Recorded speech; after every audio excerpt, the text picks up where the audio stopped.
नमस्कार. टुडे समाचार न्यूजमध्ये सर्व प्रेक्षकांचं स्वागत आहे. मी अल्ताफ हुकमत मुलानी. मी तुम्हाला मागील काही दिवसापूर्वी एक व्हिडिओ दाखवला होता. एक व्यक्ती जी आहे ती जिल्हाधिकाऱ्यासमोर उपोषण करत होता आणि हे जी शाळा माझी पाठीमागे जी पाहता तुम्ही ही शाळा, हे सास्तूर या ठिकाणी शाळा आहे, दिव्यांग शाळा आहे. आणि या शाळेच्या विरोधामध्ये जी आहे ती एक जण तिथं ह्या शाळेमध्ये शिक्षक आहे आणि तो शिक्षक जे आहे ती तिथं उपोषणाला बसलेला होता, म्हणून मी तुम्हाला तो पण व्हिडिओ दाखवला होता. आणि आज मी डबल त्या व्यक्ती जे आहे ती जिल्हाधिकाऱ्यासमोर उपोषणाला बसलेला आहे आणि विनाकारण जे आहे ती ह्या शाळेचं नाव बदनाम करण्याचा प्रयत्न करतोय. परंतु मी आता इथं ह्या शाळेमध्ये इथं पोहोचलेलो आहे. मुख्याध्यापक आहेत आपल्यासोबत. आपण त्यांच्याशी जाणून घेणार आहेत की तो जो व्यक्ती आहे नेमकं त्याची मागणी काय आहे. आणि तो व्यक्ती असं पण म्हणतोय की माझं वेतन थांबवलेलं आहे, अशा अनेक मागण्या मागतोय. परंतु हे त्यांच्या मागण्या पूर्ण करतायत, परंतु तरी पण तो व्यक्ती जो आहे तो उपोषण सतत करतोय. आणि आत्ताच 1-2 दिवसावरच 15 ऑगस्ट आलेले आहे आणि त्या 15 ऑगस्टच्या निमित्ताने तो जो आहे ती व्यक्ती जिल्हाधिकाऱ्यासमोर उपोषणाला बसलेला आहे आणि ह्या शाळेचं नाव विनाकारण जे आहे ते बदनाम करण्याचा प्रयत्न मात्र करतोय. तर आपल्यासोबत मुख्याध्यापक आहेत, आपण त्यांच्याशी जाणून घेणार आहेत.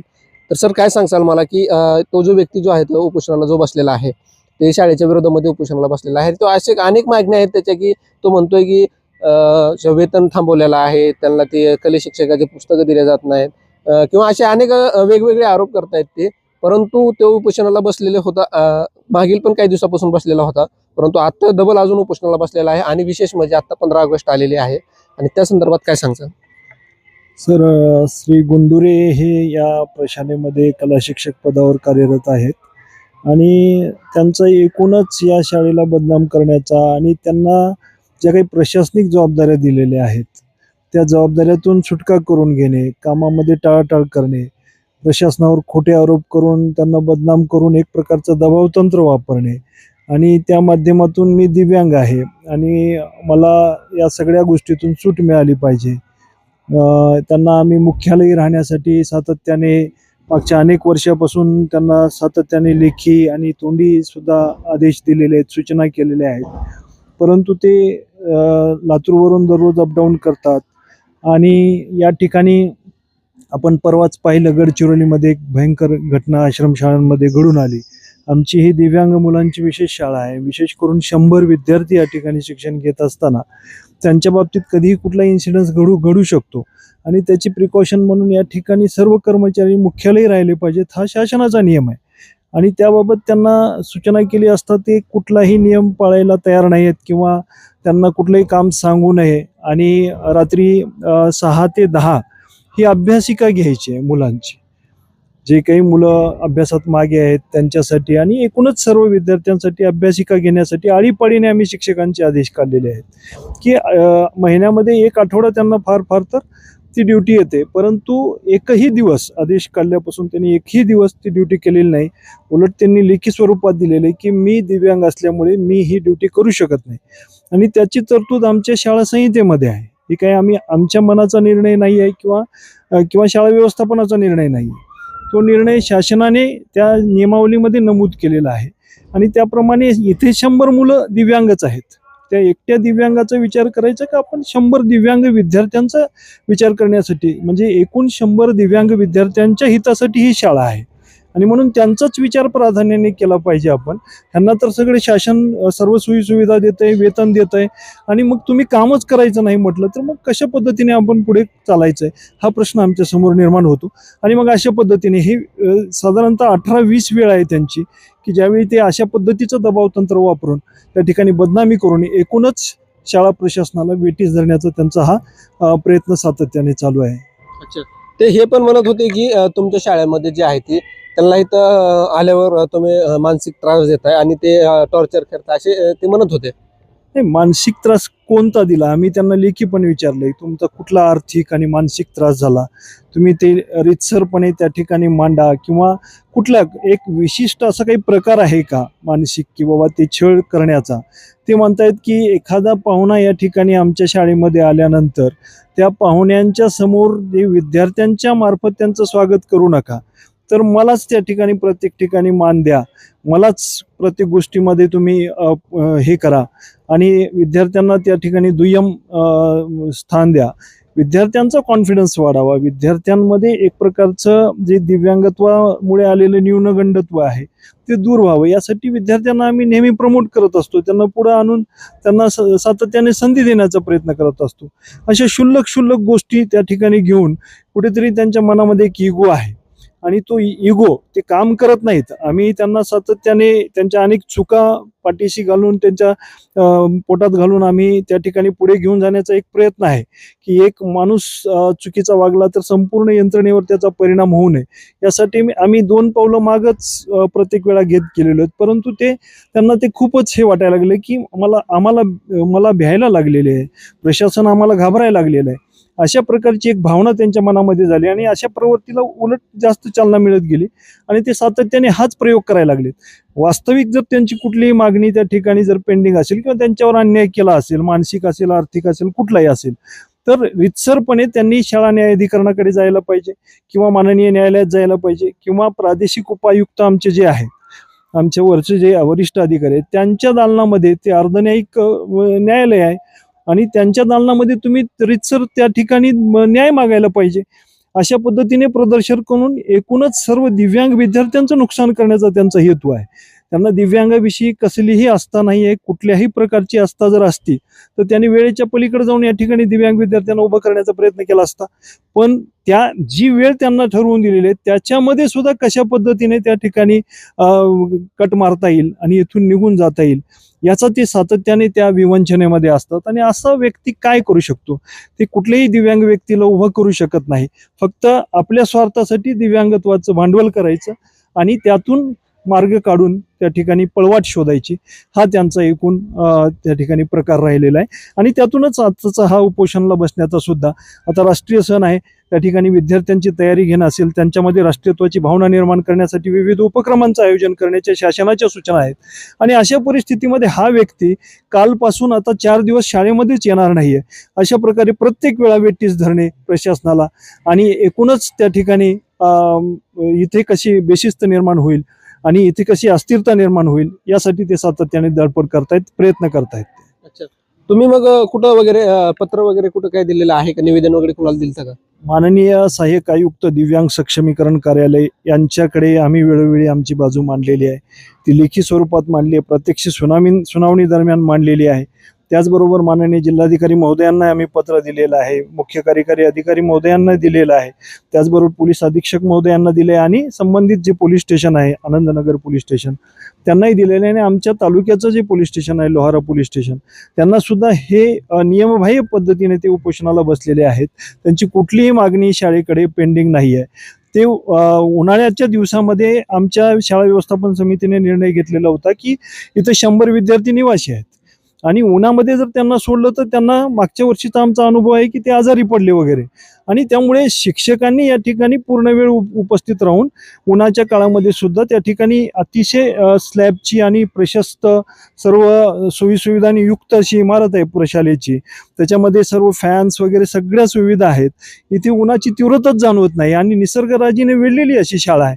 आणि या ठिकाणी मग त्यांना काय प्रॉब्लेम आहे की या ठिकाणी पूर्ण वेळ शाळा करण्याचा जर निर्णय घेतलेला आहे आमच्या व्यवस्थापन समितीने आणि तेव्हा त्याच्यामध्ये काही हे असण्याचं कारण नाही. ते मनमानीपणे त्या ठिकाणी अर्धी शाळा करून निघून जात असतील तर मग त्या ठिकाणी आम्ही त्यांचं वेतन कपात करायचं नाही तर काय करायचं? नियमानुसार आम्ही शासनाकडे ते वेतन कपात केलेलं आहे आणि ते गैरहजर असलेल्या कालावधीचं केलेलं आहे. त्याबाबत त्यांना लेखी पण कळवलेलं आहे, वेळोवेळी त्यांना सांगितलेलं आहे. तर ते त्यांच्या मनमानीप्रमाणे त्या ठिकाणी शाळा चालावी, ते जे म्हणतील त्याप्रमाणे शाळा चालावी असं होणार नाही. शाळा प्रशासन जे काही नियमावली आहे त्या नियमावलीच्या अधीन राहून त्या ठिकाणी काम करेल. ते म्हणत होते की आपल्या शासनाने जे आहे ते नियम काढलेला होता की दुपारून अर्धी शाळा भरावी असे काहीतरी ते म्हणत होते की 12 वाजल्यापर्यंत शाळा चालवावी असा ते नियम होता म्हणत होते ते, आणि त्या नियमाप्रमाणेच ते वागलेले आहेत म्हणून सांगत होते. माननीय शिक्षण अधिकारी महोदयांनी त्या जिल्ह्यामध्ये ते परिपत्रक काढलेलं आहे. पण वास्तविक त्या सामान्य शाळा आहेत, ज्या सामान्य शाळांमध्ये मुलं विद्यार्थी घरून शाळेपर्यंत येतात आणि शाळेपासून पुन्हा घरी जाण्यामध्ये जो उन्हाची तीव्रता आहे त्या तीव्रतेमुळे विद्यार्थ्यांना त्या ठिकाणी काही धोका होऊ नये हा त्यामागचा शासनाचा आणि प्रशासनाचा हेतू आहे. तो अतिशय योग्य आहे, त्याबाबत माझं काही म्हणणं नाही. परंतु हे विद्यार्थी इथं निवासी आहे आणि ह्यांना कुठे बाहेर जायचा प्रश्न नाही आहे किंवा बाहेरून आत येण्याचा प्रश्न नाही. अशा वेळी प्रशासनाने जेव्हा निर्णय घेतलेला आहे आमच्या दिव्यांग आयुक्तालयाच्या अंतर्गत आम्ही काम करत असताना त्या ठिकाणी शाळा व्यवस्थापन समिती आमची ही सर्वोच्च समिती आहे या ठिकाणी. आणि त्या व्यवस्थापन समितीने निर्णय घेतला, कर्मचाऱ्यांची मागणी अशा प्रकारची होती की ह्या विद्यार्थ्यांना जर मोकळं अशा पद्धतीने सोडलं ते उन्हामध्ये वगैरे कुठंतरी जातील आणि त्याच्यामुळे त्यांना उष्माघातासारखा प्रकार होऊ शकतो. या ठिकाणी अतिशय सुसज्ज इमारत असल्यामुळे आपण पूर्णवेळ शाळा घ्यावी आणि त्याचं काही नुकसान काहीच नाहीये. पूर्णवेळ शाळा घेतोय म्हणजे सामान्य शाळा सुद्धा पूर्णच वेळ भरतात, फक्त ते सकाळच्या वेळेमध्ये त्या ठिकाणी भरवल्या. आम्ही आमच्या नियमित वेळेमध्ये त्या ठिकाणी शाळा घेण्याचा निर्णय घेतला. तो त्यांना लेखी स्वरूपात कळवला, त्यांना वेळोवेळी विनंती केली की तुम्ही असं मध्येच अर्धवट शाळा सोडून जाऊ नका. ते मनमानीप्रमाणे माझं कोण काय करतं ते बघून घेतो अशा पद्धतीने धमकावून ते त्या ठिकाणी निघून जायचे आणि त्यामुळे एकूणच संपूर्ण प्रशासनावर त्याचा दुष्परिणाम व्हायला लागला. बाकी कर्मचाऱ्यांमध्ये सुद्धा एक प्रकारची निगेटिव्ह भावना त्या ठिकाणी निर्माण व्हायला लागली आणि त्याचा परिणाम विद्यार्थ्यांच्या हितावर सुद्धा होतोय सर. आणि म्हणून आम्ही त्यांचं वेतन कपात केलेलं आहे आणि ते आम्ही नियमानुसार केलेलं. त्यांनी कुठेही प्रूव्ह करावं, आम्ही इलिगल काही केलेलं नाही. आता मला सांगा की तो जो व्यक्ती जो उपोषणाला बसलेला आहे, आता त्याच्या तुम्ही जर पोलीस प्रशासनाला पण कळवलेलं आहे आणि तुमच्या वरिष्ठाला पण कळवलेलं आहे, मात्र ह्याच्यामध्ये काय व्हायला पाहिजे असं काय वाटतं तुम्हाला? त्यांच्या विरुद्ध जी काही रीतसर चौकशी समिती आता गठीत करण्याचा प्रशासनाचा एकूण कार्यवाही सुरू आहे.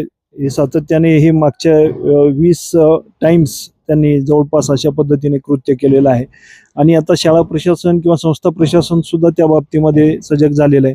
माननीय सहाय्यक आयुक्तांनी याबाबत चौकशी समिती करून जी काही चौकशी आहे ती चौकशी समिती नेमून त्या ठिकाणी यातलं सत्य शोधून काढावं की कोण कोणावर अन्याय करतंय आणि त्या चौकशी समितीमध्ये संबंधित त्यांचा सुद्धा प्रतिनिधी त्या ठिकाणी घेण्याचं प्रयोजन आहे.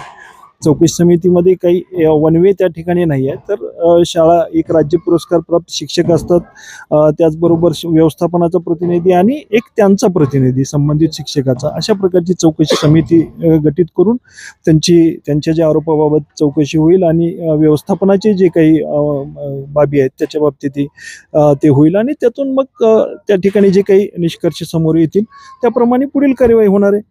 आणि त्याबाबत त्यांना कळवलंय पण आहे की अशा पद्धतीने चौकशी समिती करून तुमच्या बाबतीत तुमच्या आरोपाच्या बाबतीत त्या ठिकाणी कार्यवाही केली जाणार आहे.